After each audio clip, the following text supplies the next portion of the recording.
Hi, welcome back to Community Hotline. I'm Monica Weitzel, and we're still here in Gresham at MetroEast Community Media. We're going to be talking now for our last interview with, it's a combination of the Portland Metro Veterans Connection and Folktime. So talking with us tonight, we have Patty J. You're the program manager at the Portland Metro Veterans Connection. Correct, yes. It's a mouthful. Yes, it is. And Scott Pinkerton, you're also with them and the Folktime, you're a Folktime veteran peer, correct? Correct. Okay. Did I get all that right? Yeah, you did great. Yeah, okay. It is a lot. Maybe you could explain, Patty, what the connection is between Folktime and the Portland Metro Veterans Connection. Yeah, Monica. So it's it's kind of confusing at first, but Folktime is actually really the parent company or organization. Excuse me, it's a nonprofit started in 1986, based on the peer model of meeting people as they are and living with shared experiences. And as a peer, we find that it's very, very important in healing and mental health issues and in life to really, if there's somebody that walks that same path with you, that it's really healing. So really, starting this last year, David Diedrichson of Folktime and Tom Brady, former executive director of Folktime, really put their heads together and came up with Portland Metro Veterans Connection, because they really saw that there was a need for peers to be in the veterans' lives, and we really connect peers, veterans with each other and their families. I'm a veteran, Scott's a veteran, so we are able to connect on a different level than maybe somebody, just in an organization that's helping veterans. We get it a little bit different. Yeah, well, and that's what a support group is all about, right? I mean, Absolutely. Because sharing those experiences, and it's like, oh yeah, I know what you're saying. I've been there, I've done that. Right. So how does that work? What, in what way, once you're connected, in what way do you interact with each other? Yeah, the structure is actually we have Meetups. So Okay. Portland Metro Veterans Connection is on meetup.com. So it's a great way to really advertise our events. So we have social events. We just went to Sobeys Island's pumpkin patch with Oh, that's families. Families are very key in our organization. We do bowling. We also have a monthly meetup. The first Wednesday of each month is open for men and women vets to meet at a certain location. It's on the website. And then the third Wednesday is just for women vets. So we come together just as gals and, kind of talk about the issues that are important to us. So that way it's social, but then there's some intent on projects and getting our legislators involved also. So there's a lot of facets to it. You mentioned mental health. So are these all just any vets, or are vets that are experiencing some problems as a result of their experience? Well, it's interesting because, it's open to all vets of all eras. And I wanted to clarify real quickly, Monica, that our definition of veterans is anybody who's put on a uniform and taken the oath. Whether you're active duty for 20 years, National Guard or reservist, or you've served, 2 months' time, you're still all a veteran. So that's really, I want that to be clear. And that's good to know. All of us, I think, you asked about the mental health piece of it. Trauma, whether it came in the theater, whether it came in your personal life, whether it came at boot camp, we all have different. Have something. We all have something, Yeah, we do. and so and that makes us easier to find that common thread and that bond. Scott, how did you get involved with this organization? Through my therapist at the VA, she brought to my attention that there was a group looking for veteran artists to submit some work.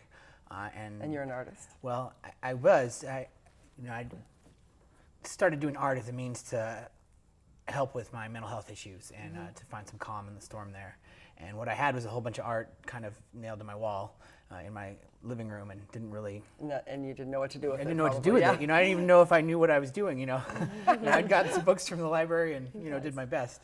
But it's like she said, well, maybe you should do this, and so I said, okay. And I went down, and that's what Portland Metro Veterans Connection had collaborated with a gallery downtown. It was Gallery 114. 114. Oh, really? Yeah.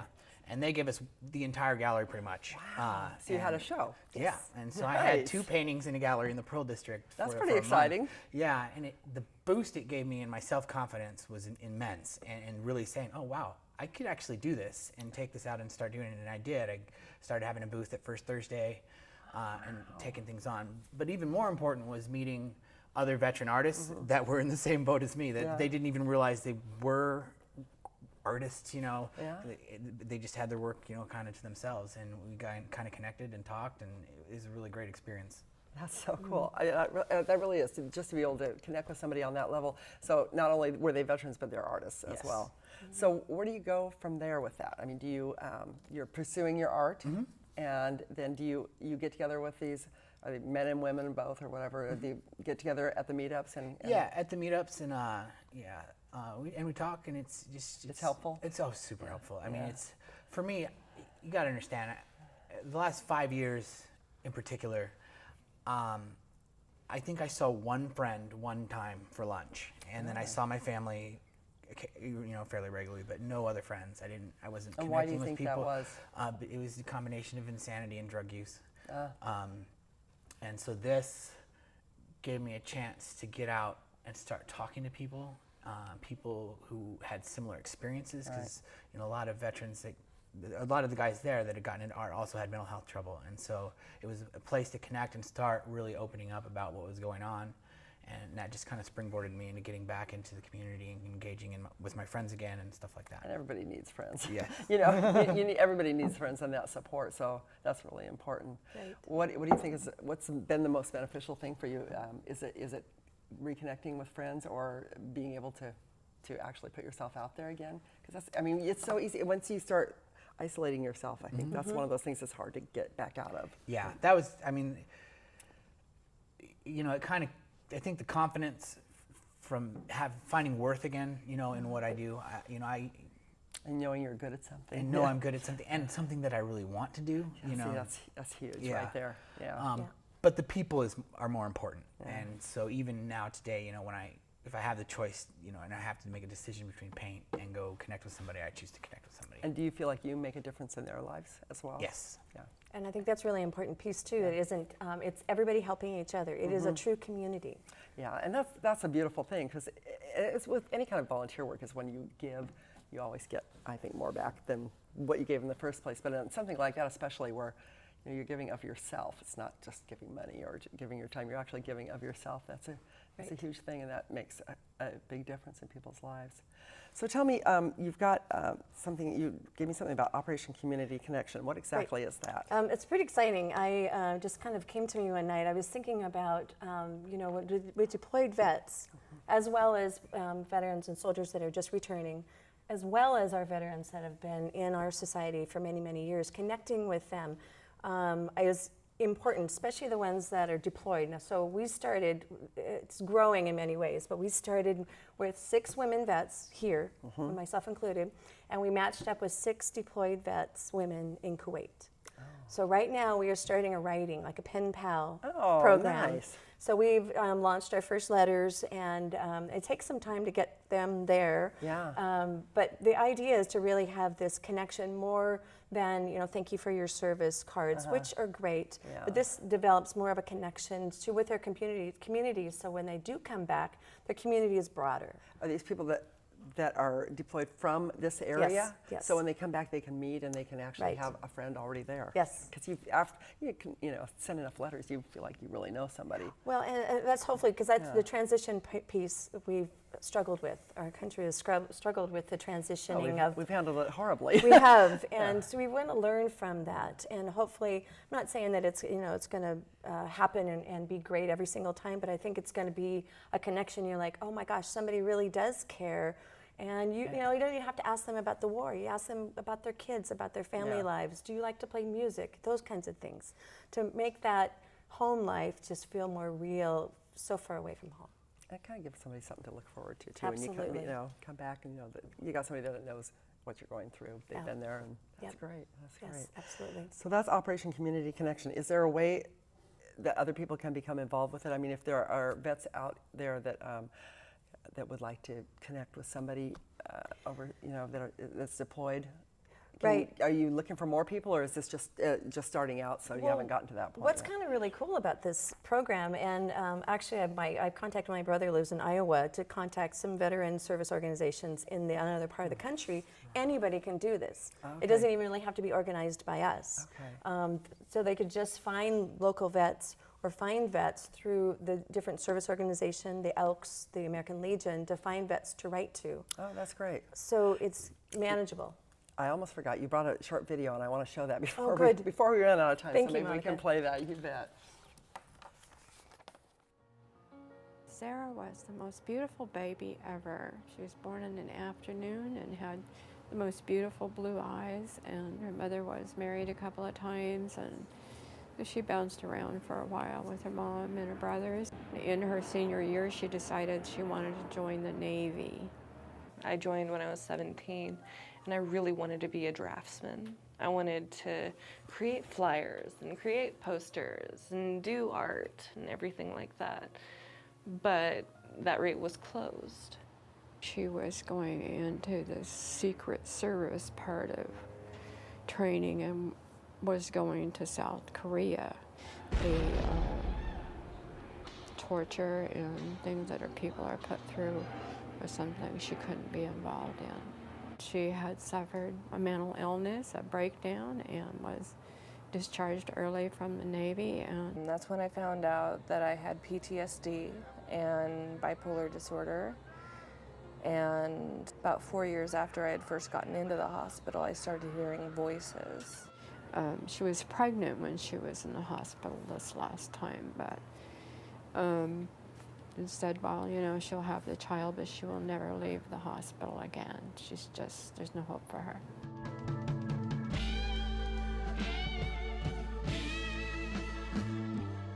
Being Vietnam era myself, I have seen what happens to veterans when they don't receive help.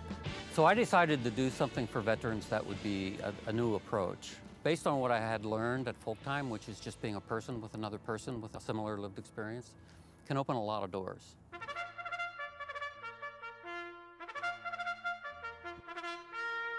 I was a sailor, you know. I was very respectful and didn't smoke anymore, you know. I didn't know how to be a civilian anymore. They're not broken, but they think they are because they just don't know what to do. That's how we want to engage with them and say, you know what, it's okay. Let's figure something out. Right. What are we going to call this program? Right. What do you guys think? It's too bad veterans. Veteran Community Journey. Nice. And subtitle, Getting Back in the Game.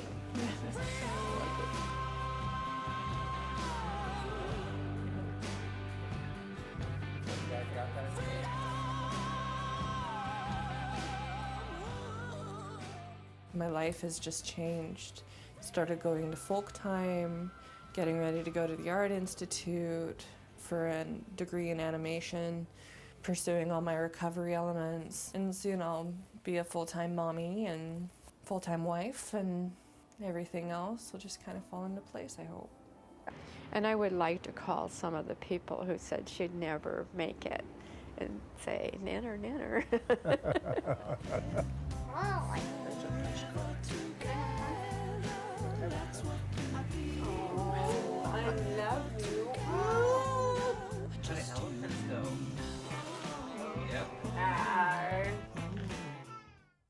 You just love the happy endings. I do, I always do. Before we run out of time, there's a Veterans Day walk coming up. Can you tell me anything about that? Absolutely. It's Saturday, November 8th. It's at Camp Withicum, the Army Guard base off of 212. It is a fundraiser. It's a 5K, actually a walk and run. It's on flat, so there's no hills on the camp. And it's $35, and the proceeds go to the Oregon Military Museum that they are building on Camp Withicum. Oh, okay, So, good yeah. deal. And you mentioned this is a real, that families are really involved and that this is important to families. I noticed that you have a couple of your boys here. I do. Can you guys come on up? I'd like to introduce you. Yeah, two of my three Okay. boys. So who is this one? This is Joey, Joey? Nice Joey. to meet you, Joey. and this is Luke. Hi, Luke. Yeah. So, Yeah. she's a pretty good mom, huh? Yeah. Thank you. They're a great, we're a team. Yeah. And I think that's what's exciting about, talk about unit cohesion when you're deployed. Unit cohesion is extremely important here at home. You're a unit, you have a bond, you have a support network, and that's really what Portland Metro Veterans Connection is about. Good. Scott, any last words for us about Folktime or your experiences? Well, I can say Folktime in particular, they do a lot of arts, and so anybody with mental health issues, when you're doing art, you are healing your brain. So it is worth that. And then the connection you get in the community with both organizations is well worth. It's perfect for you, Yeah. isn't it? Yeah. I love it. That's great. Thank you. Thanks so much for being on here, Thank you, Patty and Monica, Scott. very much Appreciate for it. asking And thanks, us. guys, for joining us. We're going to have to go now, so thank you so much for watching Community Hotline tonight. Hope you've been inspired, and hopefully you'll go out there and do good things in your community too, like Patty and Scott are doing. So thanks so much for watching. We'll see you here next week.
Community media is to us is literally our lifeline to what's going on in the lives around us. The absolute most important thing that happens in your neighborhood. People's local communities are usually what's most important to them. Because we're the faces, the smiles, the peoples, and the personalities of the community. To not only give people a voice, but to have their voice heard.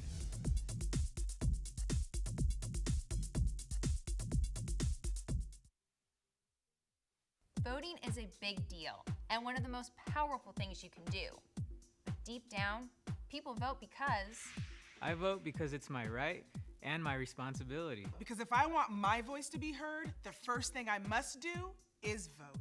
Because democracy only works if you participate. I vote for more bike lanes. For cleaner streams. For more jobs. For my family. I vote to end wasteful government spending. Because I want a say in where my tax dollars go. Because of all the women who ensure my right to vote. Because together we can do great things. I vote because it's easy. Because I did last year. Because it's my civic duty. And I vote because I can. Register, engage, vote. It's in your hands.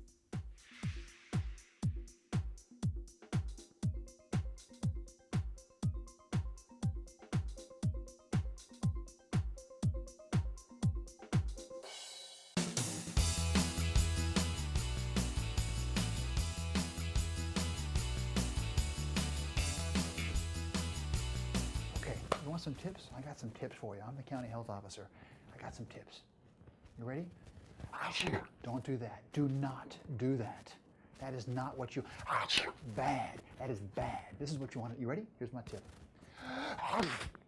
Did you notice that form? Look at that. I block the sneeze into the elbow, not the hand. The hand, bad. Hi, nice to meet you. You don't want to shake this hand. This hand is getting in the way of your health. Much better. Have a good flu season.